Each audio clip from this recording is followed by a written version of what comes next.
Durablement Vôtre, l'entretien quotidien avec des femmes et des hommes de Lorraine et d'ailleurs, engagés dans une démarche de développement durable dans la sphère écologique, économique ou sociale. Lorsque parfois leur action se situe à l'intersection des trois sphères, elle ou il nous ouvre alors la voie d'un autre monde possible, vivant, viable et vivable. Durablement Vôtre, en partenariat avec les radios associatives de Lorraine. Aujourd'hui, nous évoquerons la mémoire et sa transmission, celle des habitants des trois villages engloutis sous les eaux, sacrifiés pour réaliser le plus grand lac artificiel d'Europe pour le seul profit des Parisiens. Dans la Marne, juste à la limite avec la Haute-Marne, sur le territoire de la commune de Sainte-Marie-du-Lac-Nuisements, nous sommes avec le directeur du village musée du Der. Éric Mutschler, Durablement Vôtre.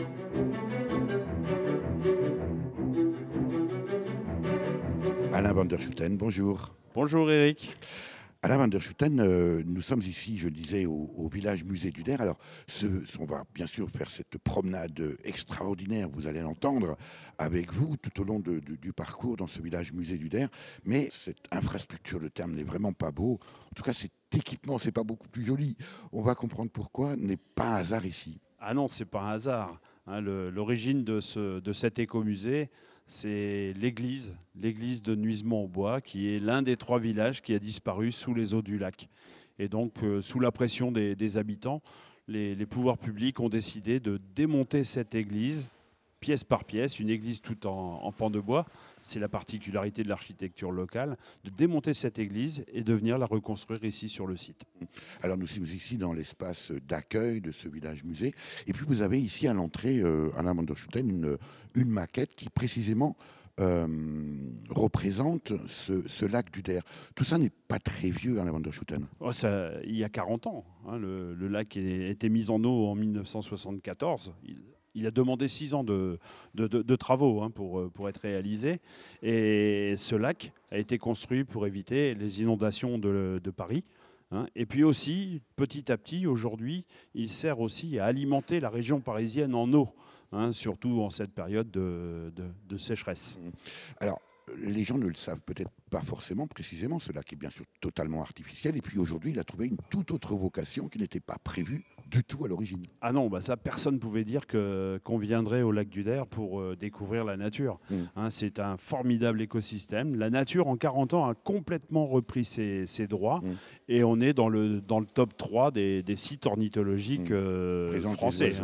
Avec bien sûr la célèbre grue cendrée. Les grues cendrées, elles arrivent par dizaines de milliers à l'automne. Alors, si on se penche, Alain van der Schutten, avec vous, sur cette maquette, sont présents les trois villages qui ont disparu sous les eaux d'un lac qui aujourd'hui n'est pas très profond finalement. Non, il n'y a que 20 mètres au plus profond, simplement. Et entre le mois de juin, où le lac est complètement rempli normalement, et le 1er décembre, où le lac est au plus bas, il y a 12 mètres d'amplitude. Par contre, on va passer de 800 hectares d'eau à 4800 hectares d'eau, quasiment 10 000 terrains de foot l'un à côté de l'autre. Et puis, on s'est bien sûr servi de la topographie des lieux en bouchant simplement à certains endroits et on a laissé l'eau monter progressivement. Voilà, on a simplement construit une digue, pour fermer cette cuvette argileuse, puisque c'est l'origine première du lac ici, c'est parce que la terre est argileuse, donc elle est imperméable. Donc on a construit une digue qui fait à peu près 25 km de long, et qui permet d'accueillir 350 millions de mètres cubes d'eau. Impressionnant. Ces trois villages, donc, sont malheureusement pour eux situés dans le périmètre de ce lac. Oui, c'était la rançon. Donc il y a les trois villages, c'est Champ-Paubert-au-Bois, qui est dans la partie haut-marnaise du lac, et Champ-de-Coq et Nuisements-au-Bois. Combien d'habitants sont à ce moment-là concernés par C'est à peu près, plus de 300 personnes. 85 familles qui vont, j'allais dire du jour au lendemain, mais ce n'est pas le cas, mais en très peu de temps, ils vont devoir tout abandonner, leur terre, leur maison, leur histoire, leurs racines. Il a fallu déplacer les cimetières, quelque chose d'absolument cruel. hein. Oui, J'en ai la chair de poule, Alain Van der Schutten, quand je vous écoute. On disait c'est pas très vieux. J'imagine que des familles ont été traumatisées, que disait aussi en faisant une prévisite avec vous de cet espace ici au village musée du Der, Alain Van der Schutten, que beaucoup n'ont pas compris encore aujourd'hui, n'ont pas admis la création de cet espace, de ce lac du Der. ils l'ont compris, mais ils l'ont pas admis, oui, certes. Pourquoi venir détruire leur village pour des Parisiens qui habitent à 200 km d'ici? Et pourquoi, à cause des inondations, eux ne les connaissaient pas, les inondations, ou ils vivaient avec. Hein, comme on est un terrain argileux, on a l'habitude d'avoir de l'eau à la surface de la Terre. C'est ça qui a été difficile à comprendre. Et puis, surtout, quand on parlait avec ces anciens, le mot qui revenait le plus souvent, c'est le mépris. Fort de cette déclaration d'utilité publique, les techniciens de l'époque ont un peu abusé de leur autorité, on va dire. Les choses n'ont peut-être pas beaucoup changé. Hein, quand on voit pas très loin d'ici le site d'enfouissement nucléaire de Bure, on n'a pas forcément plus d'attention pour les habitants. Remarquez, puisqu'on est entre nous, Alain Van der Schutten, vous faites partie ici de la grande région Grand Est. Là aussi, peut-être une organisation pas forcément appuyée sur la volonté du public. Qu'importe, c'est pas le sujet. Alors, aujourd'hui, le village musée du Der, Alain Van der Schutten, c'est grande surface et puis des bâtiments entièrement recomposés, reconstitués, refabriqués. Oui, c'était quelque chose de traditionnel. À l'origine, des petites populations de bûcherons qui arrachaient la forêt sur des hectares et des hectares ont profité de cet arrachement pour faire aussi du drainage. On assainissait les terrains. Et puis, quand il n'y avait plus de travail, on démontait ces maisons à pans de bois et on les rapprochait de la forêt pour recommencer le boulot. C'est ce qu'on a fait avec l'église en 1972. Alors quand vous dites c'est ce qu'on a fait, vous n'étiez pas à l'époque encore, alors on est sûrement, mais en tout cas pas, encore, pas encore à la tête ici du village musée du Der. C'est, je crois, l'institution du barrage qui a en mémoire, pour garder un souvenir, simplement démonté et remonté l'église. Une des églises. Oui, l'église de Nuisemont-en-Bois, sous la pression des habitants, qui a été démontée, comme on faisait autrefois, pièce par pièce, déplacée de 4 km de sang et reconstruite ici sur le terrain de Mais il n'y a à ce moment-là encore aucune intention de créer un écomusée. Non, c'était un objectif de souvenir, garder un souvenir de ce village pour... j'allais dire compenser un peu le mal qu'on avait fait à ses habitants. Alors l'idée de cet écomusée, tel qu'il est aujourd'hui, naît à quel moment, Alain Van der Schutten ? Au départ, l'église étant toute seule, on a cherché d'autres bâtiments, on est venu les installer autour de l'église. Et puis surtout en 1999, on a remonté un dossier pour en faire un site ouvert tous les jours avec une équipe de permanents et accueillir le public individuel, mais le public de groupe aussi bien adulte que scolaire. Et c'est ouvert pratiquement toute l'année. C'est ouvert du 1er mars au 1er décembre. Alors, on a à peu près tout dit. Maintenant, ce qu'il vous faut, Alain Van der Schutten, c'est véritablement voir les lieux, visiter cet espace extraordinaire, qu'on ne soupçonne pas d'ailleurs, vu de l'extérieur, parce que même le cimetière a été déplacé, reconstitué. Quand on dit un village, c'est pas loin d'être vrai. C'est un véritable village. On vous suit, Alain Van der Schutten. On va se diriger vers la Grange des Macheligneaux, où on présente les vieux métiers, les maisons à pans de bois. Alors là, on est sorti de la salle d'accueil. Alors on n'aura malheureusement pas le temps de tout commenter parce que pratique chacun des petits espaces qui présentent la vie dans ces communes jusqu'au moment pratiquement de la destruction mériterait à elle seule une émission. Mais voilà, là nous sommes en train de passer de la salle d'accueil sous abri. Quand je dis abri, c'est en bois reconstitué avec l'architecture ici de la Champagne humide. Et puis on se dirige vers un autre espace.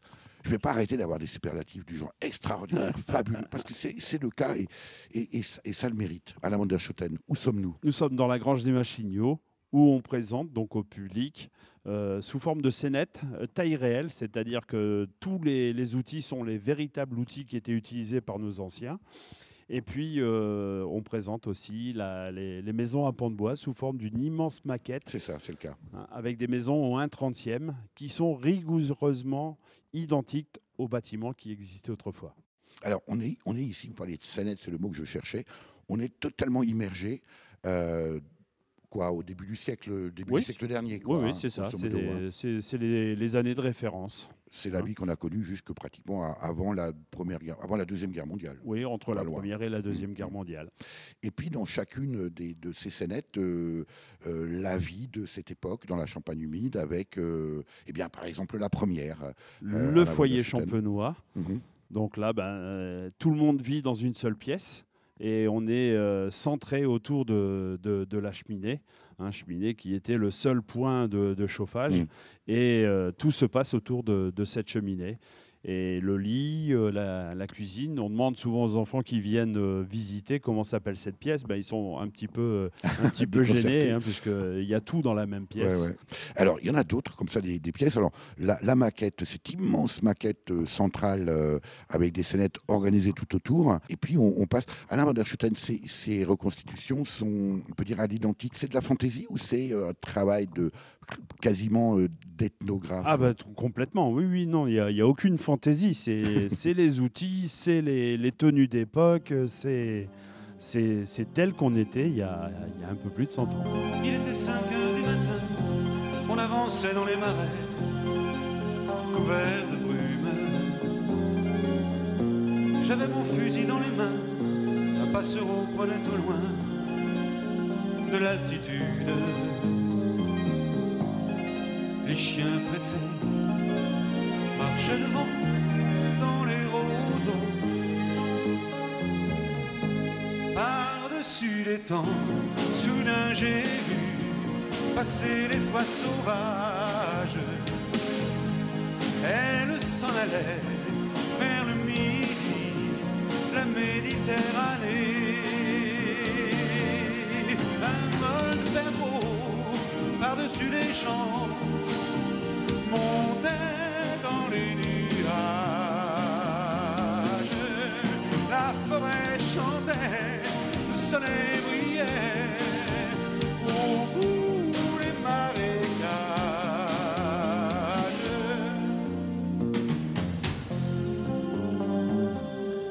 Avec mon fusil dans les mains, au fond de moi je me sentais un peu coupable. Alors je suis parti tout seul, j'ai emmené mon épagneur en promenade. Je regardais le bleu du ciel et j'étais bien. Par-dessus les temps, soudain j'ai vu passer les oies sauvages. Elles s'en allaient vers le midi, la Méditerranée. Un vol de perdreaux par-dessus les champs montait dans les nuages. La forêt chantait, le soleil brillait au bout des marécages. Et tous ces oiseaux qui étaient si bien là-haut dans les nuages. Moi, j'aurais bien aimé les accompagner au bout de leur voyage. Oui, tous ces oiseaux qui étaient si bien là-haut dans les nuages. Durablement vôtre, Éric Mutschler. Alain van der Schutten, vous êtes ici le directeur du village musée du Der. On continue cette visite, j'ose, extraordinaire, franchement, parce que c'est juste magique avec la reconstitution sous forme de scénettes des vieux métiers de ces villages aujourd'hui disparus, engloutis sous les eaux du lac du Der en Champagne humide. Tiens, voilà par exemple une scénette, moi qui me tient particulièrement à cœur, Alain van der Schutten, expliquez-nous. C'est le bouilleur de cru avec son alambic. Alors, dans notre région, nous, on n'a malheureusement pas la Mirabelle, donc on se contente de la quetch, Hein, il distillait, C'est bien aussi. c'est bien aussi. Ouais, il distillait la quetch et cette bouteille de goutte là que l'on voit sur l'étagère, c'est ce qui remplaçait le billet de 20 euros. Et ils n'avaient jamais d'argent sur eux pour pas le perdre. Par contre, on payait en liquide, c'est-à-dire qu'on échangeait ces bouteilles de goutte contre un service ou un objet.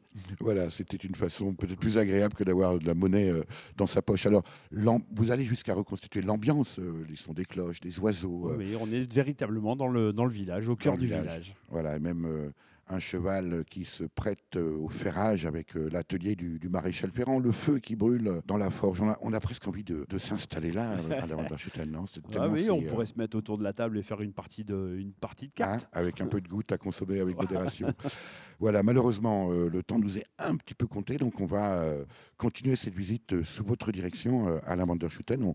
On quitte cet espace et toujours, alors, c'est conçu aussi sous forme de parcours véritablement pour permettre aux visiteurs de découvrir ce qu'était la vie autrefois autour et aujourd'hui dans le lac du Der finalement. Bah oui. Donc là, on va quitter la grange des Machignots, on va passer à proximité du jardin des insectes, c'est-à-dire que dans cet espace, on montre aux gens ce qu'il faut faire chacun chez soi pour protéger la nature et pour favoriser la biodiversité. Maintenant, on passe devant la mare, qui était le point d'eau pour éteindre les incendies.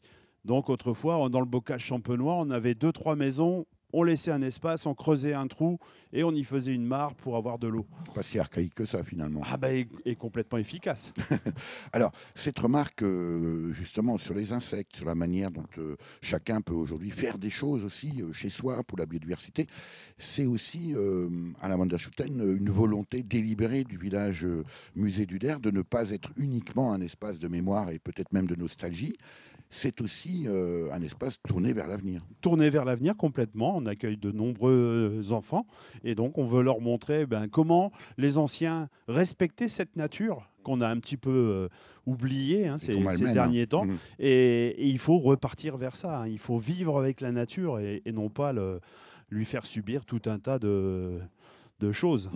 On va passer, alors évidemment, là, pendant qu'on suit vos explications à la Vanderschuten, nous on marche, on vous suit, on pénètre ici dans un espace qu'on pourrait appeler un mini-espace, centre d'éducation à l'environnement, à la nature. Voilà, c'est un petit peu l'idée. C'est un espace nature avec des petits jeux, des petits films, des espaces pour se poser aussi, et puis des petits supports d'animation. Alors une animation particulière parce qu'on a un peu comme ça des surprises à chaque tournant dans cet espace village musée du Der.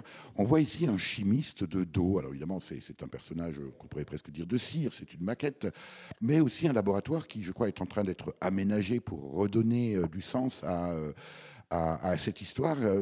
Que raconte cet espace? Alors le pharmacien que l'on voit devant nous, c'est le pharmacien Pierre-Joseph Leroux, qui habitait à Vitry-le-François. Et ce monsieur est tout simplement le découvreur de l'acide salicylique qui va devenir, quelque temps après, l'aspirine. L'aspirine est née dans notre région. Et il a découvert cette aspirine, l'acide salicylique, dans l'écorce de saule, en observant les gitans qui fabriquaient des paniers en osier. Et pour fabriquer ces paniers en osier, ils trempaient le saule dans l'abreuvoir des vaches, et les vaches étaient en pleine santé alors que toutes les vaches aux alentours étaient malades. Et mon grand-père, lorsque ces lapins étaient malades, leur donnait des branches de saule. Absolument. Oui. Voilà. Alors, on entend déjà là un peu un son, parce que nous allons pénétrer dans une école. Dans la salle de classe à l'ancienne. On vous suit à la Vanderschuten. Voilà, on entend le maître qui raconte son histoire du jour. Et les enfants vont devoir travailler sur cette histoire et trouver la morale du jour. On va l'écouter. Le soir, Guillaume n'étant pas rentré au village, quelques personnes montèrent à la pâture. Et là, quel carnage! Guillaume avait été dévoré par les loups. Je vais vous poser quelques questions qui vous feront réfléchir. Alors on va les laisser travailler, évidemment. Alors, il faut quand même préciser qu'on y est. Voilà, on est plongé à cette époque-là où les enfants étaient bien sages, bien habillés, et puis leur petit banc de bois, c'est totalement extraordinaire. On est toujours dans cette immersion complète. Une autre salle à la Vanderschuten où là, on arrive dans une salle de mairie, mais là encore, c'est c'est une salle qui a une histoire. Oui, ce bâtiment était la mairie-école et donc on lui a redonné ses lettres de noblesse avec la salle de classe que l'on vient de traverser et la salle de mairie avec monsieur le maire et les photos des anciens maires du village. À l'époque, on était maire de père en fils. Ça aussi, quelquefois, ça n'a pas changé, même au niveau gouvernemental. Mais bon, à la Vanderschuttein, combien de personnes viennent aujourd'hui visiter ce village musée du Der? Alors, on a à peu près 22 000 visiteurs, dont 7 500 scolaires. Qui viennent passer une journée complète, puisque ce n'est pas uniquement la visite. On a des animations nature. On emmène les enfants voir les oiseaux du lac, ou voir les petites bêtes de la mare, ou voir les champignons dans la forêt. Est-ce qu'il y a des Parisiens qui viennent? Est-ce qu'il y a des Parisiens à la Vanderschuttein qui sont scandalisés finalement parce qu'ils ont fait eux-mêmes? Est-ce qu'ils réalisent eux-mêmes ce qu'ils ont fait dans les groupes d'anciens, oui, il y a des gens qui sortent un petit peu, je vais dire, ébranlés quand ils ressortent d'ici. Parce que personne ne le sait. Personne ne le sait. C'est passé. La décision, elle a été prise en mai 68. Donc, ce que je dis souvent aux gens, à cette époque-là, il y avait d'autres chats à fouetter. Oui, c'est ça. Et donc, oui, ils regardent le lac d'une autre manière, une fois qu'on a visité le village musée. Alors, on ne peut malheureusement pas tout commenter, mais on vient de passer là devant une cabine téléphonique. La première cabine téléphonique du département de la Marne. Parce que c'est plus qu'un écomusée, c'est aussi une mémoire fabuleuse de l'histoire du département avec un petit panneau au-dessus en faïence, défense de cracher et d'uriner. Les choses n'ont pas beaucoup changé. Tout simplement parce que cette cabine a été installée dans un premier temps dans un bistrot où les anciens du village avaient l'habitude de venir jouer, taper le carton. Et donc, ils ne savaient pas trop à quoi servait cette cabine. Ils ont fait un usage tout personnel. La cabine aussi de la poste. Voilà, et le puis, bureau de poste à l'ancienne, avec le vélo du facteur. Ce parcours. Alors, il y a des choses partout à voir, à découvrir, notamment aussi à la Vanderschuttein, un parcours commenté, une petite arboretum. Oui, on a le jardin du curé juste derrière l'église et on a la haie arboretum avec la collection de tous les arbres et arbustes de notre région. Donc, une institutrice qui veut travailler avec ses élèves sur le thème des feuilles des arbres, là, ici, en l'espace de 40 mètres, elle a toute la collection.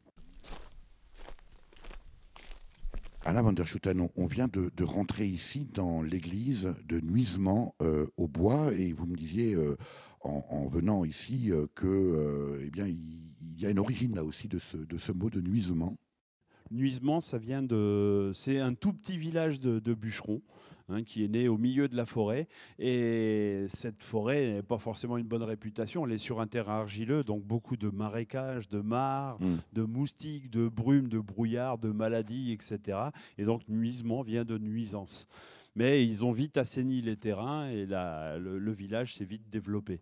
Alors, l'église dans laquelle nous sommes, c'est plutôt une grosse chapelle, c'est une petite église. C'est une petite église, c'est une des plus petites par rapport au circuit des églises à Pont-de-Bois du Tour du Lac. Mais elle a quand même son caractère et son charme. Qui a son charme incroyable, puisque ce sont bien sûr des murs à Pont-de-Bois torchis. Elle a été démontée et reconstituée. C'est un peu la pièce maîtresse, en tout cas l'origine même de ce village musée du Der. Oui, c'est l'origine même du village musée. Oui. Sous la pression des habitants, on a décidé de sauver cette église. Elle était à l'abandon depuis plusieurs années. On pensait bien qu'elle allait disparaître sous les flammes. Et au dernier moment, elle est démontée, elle est déplacée, sortie de la cuvette. Et puis après, on trouve l'argent pour la reconstruire. Et puis, elle accueille aussi tous les ans une messe particulière. Tous les ans, les anciens se retrouvent pour une célébration, le jour de la Saint-Jean, la fête patronale du village. Et c'est un moment un petit peu délicat, parce que souvent, ces personnes-là, on les voit qu'une fois dans l'année, c'est ce jour-là. Et quand ils entendent tinter Julie Victorine, qui est la cloche qui est juste au-dessus de notre tête, là, il y a tous les souvenirs qui reviennent. Et c'est quelques larmes. On imagine. C'est comme si c'était hier, comme si l'endroit faisait l'envers, comme si les images s'arrêtaient et que les belles heures défilaient. C'est comme si c'était demain, comme si le soir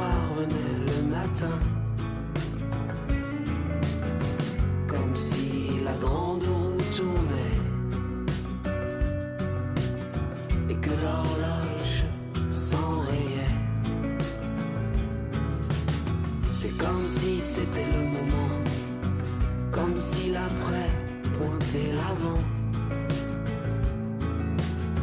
comme si qui sera était, et que la mécanique s'essoufflait. Le temps passe, on l'évite, ne passons pas trop vite. Le temps passe, on l'évite, ne passons pas trop vite. C'est comme si c'était fini, comme si la mémoire servait l'oubli, comme si nos rêves souvenaient pas, et que le réveil ne sonnait pas. C'est comme si c'était toujours, comme si nos nuits étaient nos jours, comme si le soleil vous des doigts, et que les étoiles ne brillaient pas. Le temps passe, on l'évite, ne passons pas trop vite. Le temps passe, on l'évite, ne passons pas trop vite.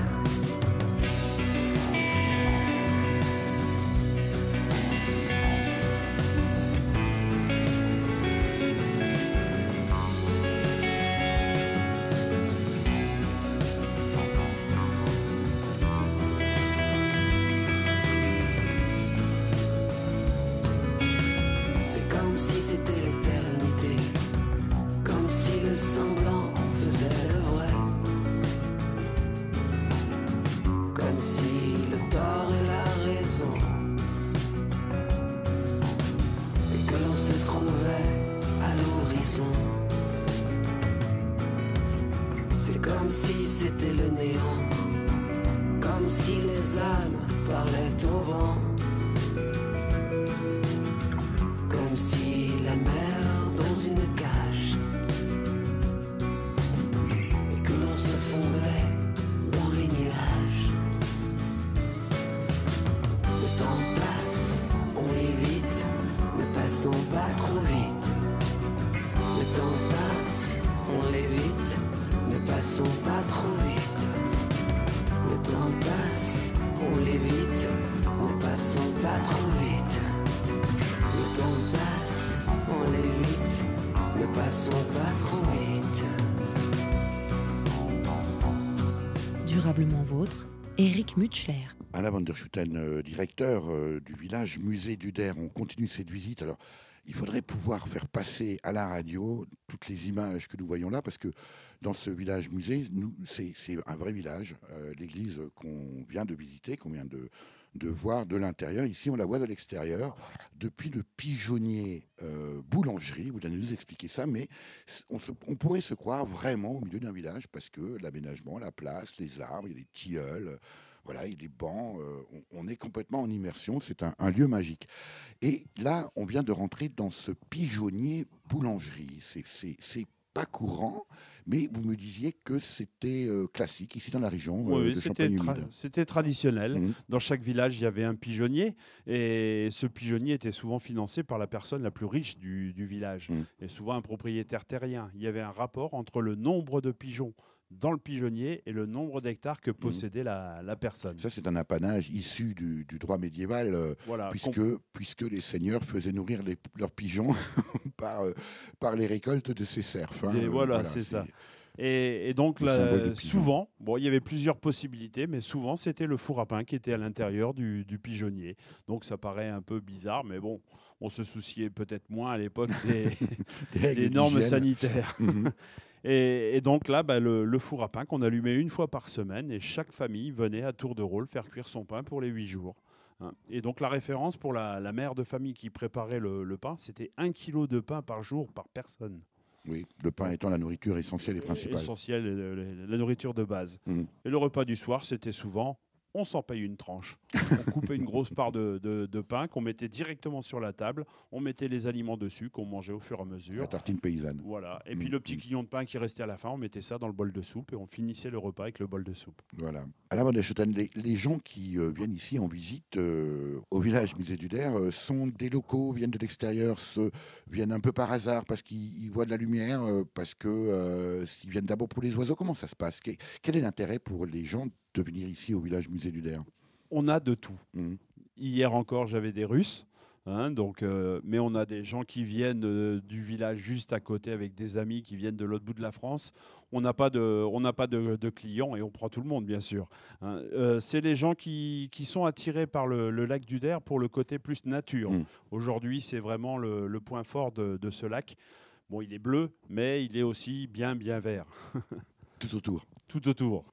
Le nautisme aussi attire encore des gens, la pêche. La pêche, donc on est toujours dans l'aspect vert, hein, là il n'y a pas de problème, mais les fanatiques de nautisme, on ne les voit pas trop. On voit plus les amoureux de la randonnée, les amoureux de la balade en vélo. Du patrimoine de l'histoire peut-être. Du patrimoine historique, etc., les lavoirs, les moulins et autres. Alain van der Schoten, j'ai quand même moi le sentiment que cet espace mériterait peut-être plus de fréquentation, tellement il est extraordinaire, tellement il est magique.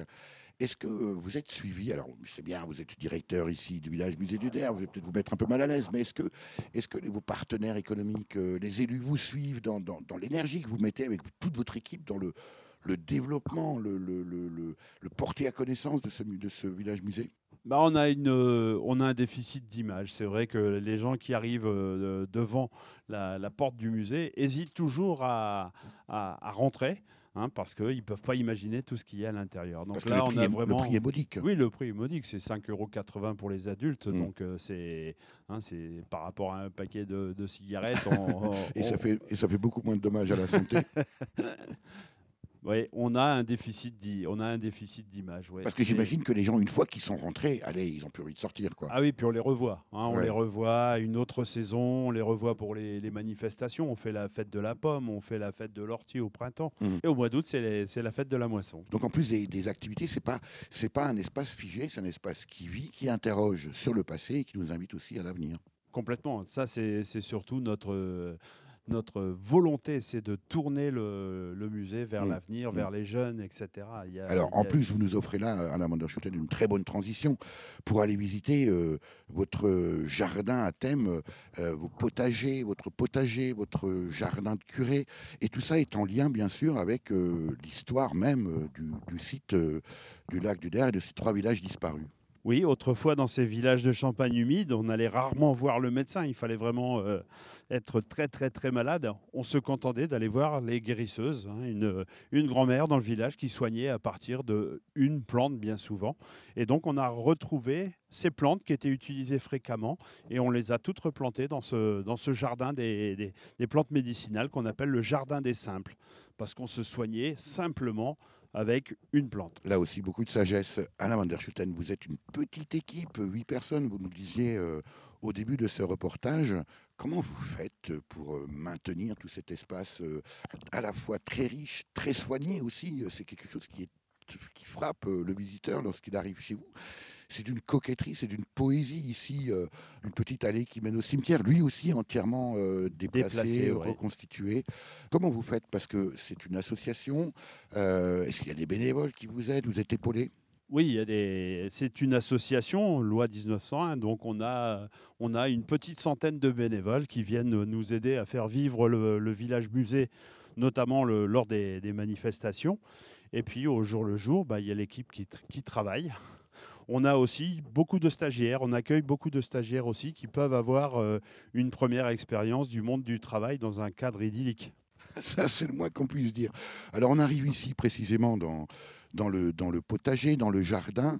Là aussi, une volonté de à la fois conserver des vieilles variétés et puis aussi peut-être d'initier les visiteurs à pourquoi pas un peu de jardinage et puis aussi au maintien de la biodiversité à la van der Schoten. Complètement, voilà, c'est le but du jeu, là, notamment l'opération qu'on a actuellement, c'est favoriser le macaon qui est un très très beau papillon qui vit chez nous.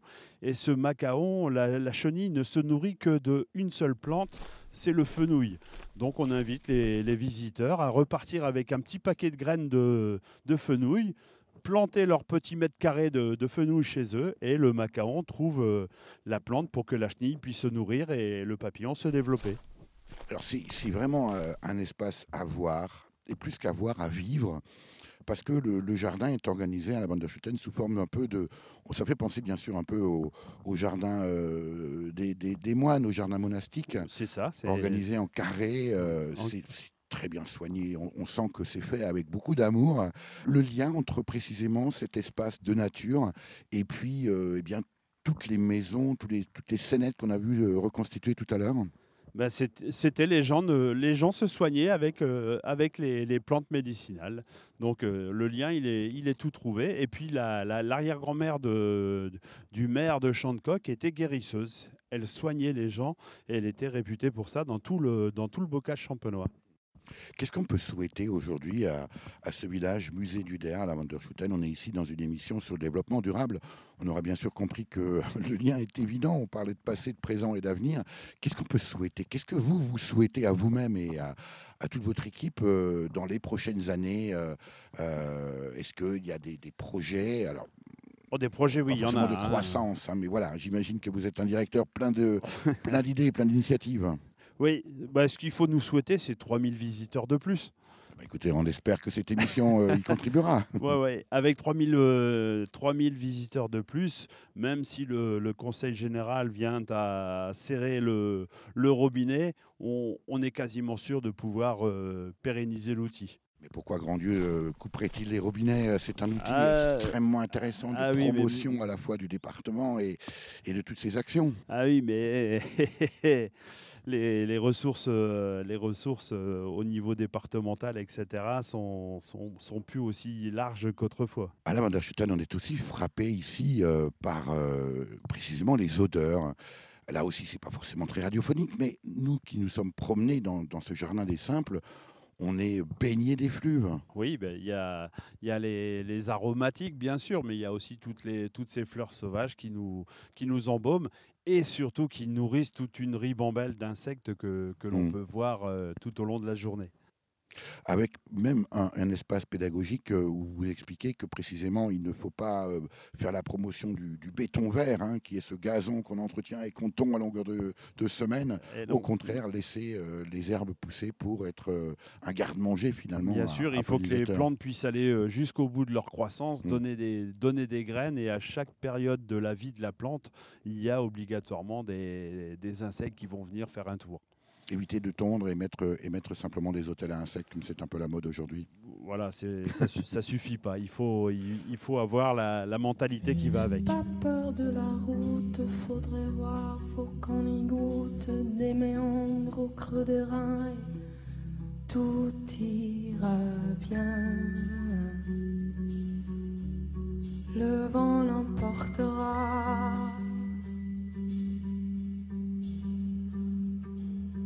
Message à la grande ours, la trajectoire de la course, l'instantané de velours, même s'il ne sert à rien. Le vent l'emportera, tout disparaîtra. Le vent l'emportera.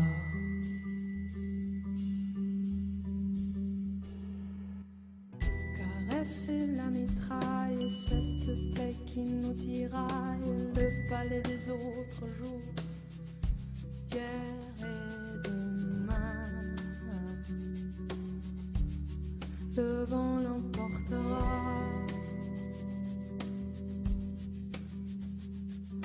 Génétique comme en hier, des chromosomes dans l'atmosphère, des taxis pour les galaxies et mon tapis volant.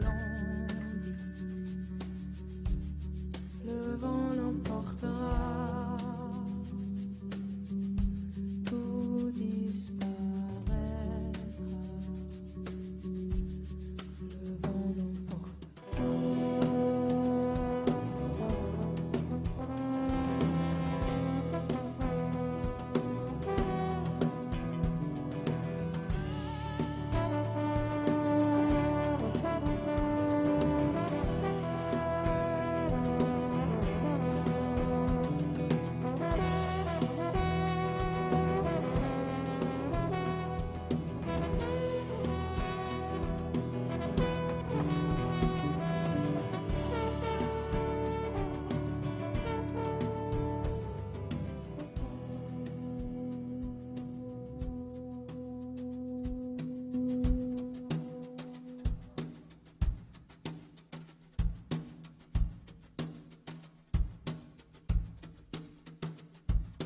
Ce parfum de nos âmes mortes, ceux qui peuvent frapper à ta porte, l'infinité de destin, on en pose un et qu'est-ce qu'on en retient?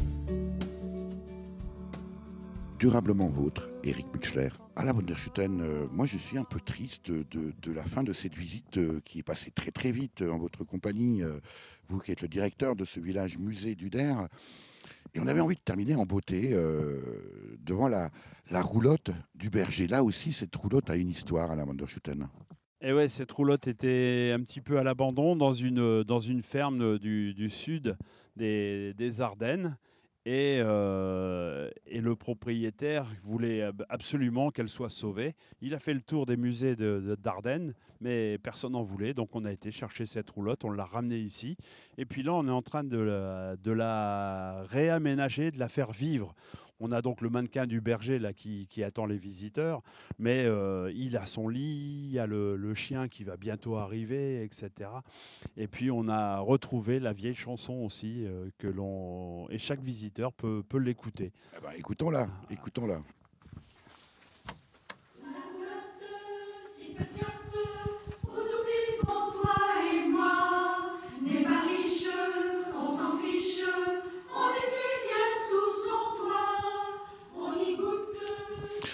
Là aussi, une image sur cette roulotte à la Wunderschütten des derniers bergers. Le dernier berger qui a travaillé avec cette roulotte, qui est de 1937, donc c'était hier. Oui. Et là, on voit sur cette photo, il avait plus de 200 moutons à surveiller. Et donc, il parcourait les terres autour du village avec son troupeau de moutons. Qu'est-ce que les enfants en particulier à la Wunderschütten retiennent de cette visite ici du village musée d'Uder? Souvent, c'est mes sabots, parce qu'on les accueille en tenue d'époque. Et donc, oui, avoir des chaussures en bois, ça les impressionne énormément. Pour autant, il y a tellement de choses c'est difficile. Chaque enfant va repartir avec son petit message. Est-ce que le risque, c'est pas aussi quelquefois d'être considéré un peu comme un parc d'attractions où finalement on fait des choses, mais on n'en apprend rien? Est-ce que ça part à la lame finalement? Ah oui, non, là, on est très très loin d'un parc d'attractions. Là, on est vraiment dans le... qui attire beaucoup. Ouais, mais non, c'est pas le but du jeu. Là, on est dans le pédagogique. Bon, il y a du ludique, etc., mais on est surtout quand même dans le pédagogique. Pas forcément tourné vers la nostalgie, puisqu'on a on l'a bien compris. Cette ouverture vers l'avenir pour les enfants et l'environnement. À la Wunderschütten, comment devient-on directeur du village musée d'Uder? Quel est votre propre parcours? Mon parcours, il est un peu bizarre. J'ai été embauché en 1984 pour être animateur nature à Châlons-en-Champagne, en pleine ville. Donc très rapidement, je me suis dit qu'il y avait peut-être autre chose à faire. Je suis déplacé vers le lac d'Uder. Et petit à petit, on a augmenté le nombre de classes accueillies, mais j'étais toujours un SDF. Donc on accueillait les enfants à l'extérieur. Le jour où il fait beau, ça va, mais le jour où il pleuvait, c'était problématique. Donc j'ai monté un dossier pour pouvoir utiliser un des bâtiments de cet écomusée. Et puis les pouvoirs publics nous ont dit, faites un dossier un peu plus conséquent et on vous trouvera l'argent. C'est ce qui s'est passé en 1999. Pour autant, en 1984, vous disiez à la Wunderschütten être animateur nature. C'était pas encore trop l'explosion de ce métier-là. Ah non, c'était les tout débuts. Voilà, alors comment être arrivé, j'aurais dû commencer peut-être par là, comment être arrivé aussi à être animateur nature, une formation, une passion Des rencontres avec des scouts qui m'ont donné les premiers pas, et puis surtout un stage à Boultaubois, la Mecque. Et, oui, et à partir de là, le siège du journal La Hulotte. Voilà, je suis tombé dedans et j'y suis toujours. Aujourd'hui, vous êtes directeur, je le disais, de ce village musée d'Uder. J'ajoute extraordinaire, le village musée. Vous avez le temps encore d'être dans la nature? Ah bien sûr, oui, ça pour rien au monde, j'abandonne la nature. Là, j'étais encore avant-hier sur le bord du lac et j'ai pu observer un circaille de Jean Leblanc en train de manger une couleuvre. Donc non, il n'y a pas le contact avec la nature est toujours là, oui. Vous avez conscience quand même à la Wunderschütten de faire un métier extraordinaire? Bien sûr, je suis dans un cadre magique. J'accueille des groupes tous les jours des groupes d'adultes, des groupes d'enfants, on passe de la maternelle jusqu'au grand maternel. Et puis, ce que je dis souvent aussi, c'est que dans mon nom, Van der Schoten, il y a DER et il y a H2O. Donc peut-être que Bien c'était vu. signé d'avance, je devais finir animateur nature au lac du Der. L'invité de Durablement Vôtre, coup de gueule ou coup de cœur? Alain Van der Schoten, un métier comme le vôtre, alors je regrette, on n'a pas eu le temps de tout voir parce qu'il y a aussi une dentellerie ici au village Musée du Der, dont vous êtes le directeur. Il y a coup de cœur, coup de gueule, des choses qui se passent plus ou moins bien, mais je crois que vous avez surtout envie bien, de nous faire part d'un coup de cœur. Oui, des coups de gueule, oh, ça, j'en ai pas trop, mais j'ai un formidable coup de cœur avec les hirondelles de fenêtres du village musée. Il y a plus d'une vingtaine d'années, on a Alors, installé il faut préciser quand même que nous avons fait ici le tour du bâtiment. Derrière ces murs, il y a précisément cet grand espace avec lequel on a commencé avec vous cette visite, avec cette immense maquette et les scénettes des milieux, des vieux métiers. Et là, nous sommes sous la toiture avec la gouttière. Et puis, alors surtout, toute une ribambelle de nids d'hirondelles. de nids d'hirondelles artificiels. C'est des, Ce sont les nids qui sont artificiels, Oui, on est bien d'accord. Non, non, oui, les nids sont artificiels. Ça nous permet de démonter les nids, de les décrocher et d'attraper les 2 adultes qui sont dans le nid au printemps et d'attraper aussi les poussins et on va les baguer. On va baguer chaque oiseau qui va nicher ici et on a plus de 300 nids autour du lac. Hein, donc voilà, il y a de quoi faire. Et ces hirondelles, en leur mettant une bague dès la naissance, on peut avoir une idée de la longévité de cette espèce. Et pour l'instant, on n'est qu'à 4 ans et 7 mois. Hein, donc, ce n'est pas un oiseau qui vit très longtemps. Alors, on va quand même préciser à la Van der Schoten 2 choses. C'est que c'est une espèce protégée. Donc, on va inviter les gens à ne bien sûr pas déranger les hirondelles et à s'amuser à baguer Non, chez eux. oui, c'est très cadré, c'est très reconnu. Il n'y a qu'une seule personne qui fait le bagage ici. C'est un bagueur reconnu par le CRBPO, le Muséum de Paris, etc. Mais on peut faire appel à des bénévoles de la Ligue pour la protection des oiseaux, des la bagueurs, LPO, etc. des bagueurs, si Oui, on a des hirondelles chez soi.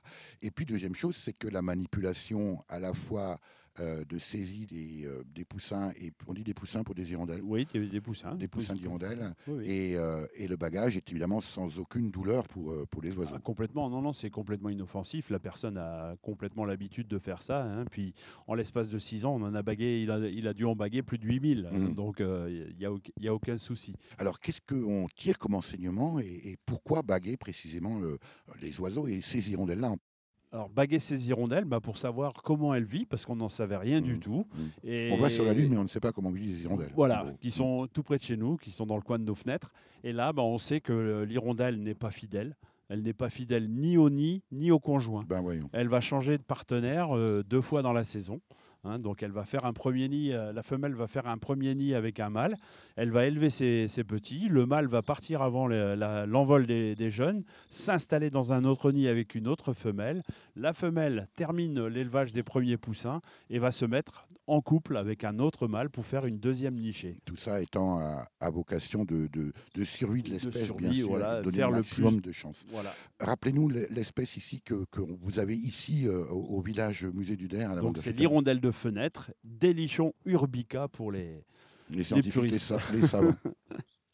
Et alors, vous arrivez, grâce à ce bagage, aussi à connaître leur déplacement. Leur déplacement. Et là, on est tombé de haut aussi, puisqu'on a une hirondelle qui est née ici dans le nid numéro 69. Parce que les nids, bien sûr, sont numérotés pour savoir si... Oui. Eh bien, il y a une jeune hirondelle qui est née dans ce nid, qui a été retrouvée à Tel Aviv, en Israël.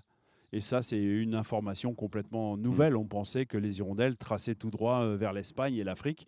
Et là, non, arrivé à Marseille, son GPS lui a dit « Tournez à gauche !» Et est-ce qu'on sait aujourd'hui comment, précisément, alors on a fait beaucoup d'études sur les pigeons, est-ce qu'on sait aussi comment les hirondelles, on assiste là à des vols, c'est des mirages, la façon de voler des hirondelles, c'est absolument fabuleux. Est-ce qu'on sait aujourd'hui comment se déplacent en migration les hirondelles? Quel mécanisme? Oui, bah, c'est l'orientation comme pour les grands oiseaux migrateurs. C'est les étoiles, c'est le ciel, c'est la mémoire visuelle des paysages traversés une fois. Alors, on sait aussi aujourd'hui que malheureusement beaucoup d'espèces, les hirondelles aussi, sont atteintes de baisse d'effectifs. Quelle est aujourd'hui la situation ici? Alors peut-être pas particulièrement sur le village musée du Der, mais pour les oiseaux, puisqu'on parle aussi de nature dans cet espace, dans cet écomusée, on va l'appeler comme ça aussi, du village musée du Der. Quelle est la situation aujourd'hui des oiseaux ici à la Wanderschutten? Ah bah, le lac du Der est réputé pour justement accueillir chaque année de plus en plus d'espèces. Et pour revenir à l'hirondelle se porte ici autour du lac très très bien. On a un espace qui est riche en insectes, avec les prairies naturelles, avec la surface du lac, etc. Donc pour les oiseaux ici, ça se passe très bien. Eh bien, j'espère que ça se passera aussi très bien, et je sais que ça se passe aussi très bien pour ce village musée du Der à la Wanderschutten, dont vous êtes le directeur. Merci infiniment pour cette visite. Bah de rien, c'était un plaisir. Pour en savoir plus sur le village musée du Der qui vous accueille tous les jours du 1er mars au 30 novembre, rendez-vous sur www.villagemuseduder.com. Vous avez pu écouter Le Chasseur de Michel Delpech, sorti sur l'album éponyme en 1974. Le temps passe de Lady Sir, alias Rachida Brakni et Gaëtan Roussel, paru sur l'album Accidentally Yours, sorti en avril 2017. Et enfin, Le vent nous portera, revisité ici par la chanteuse suisse Emily Velti, alias Sophie Unger. Vous pouvez réécouter cette émission dès la semaine qui suit sa première diffusion sur le site www.durablementvôtre.fr.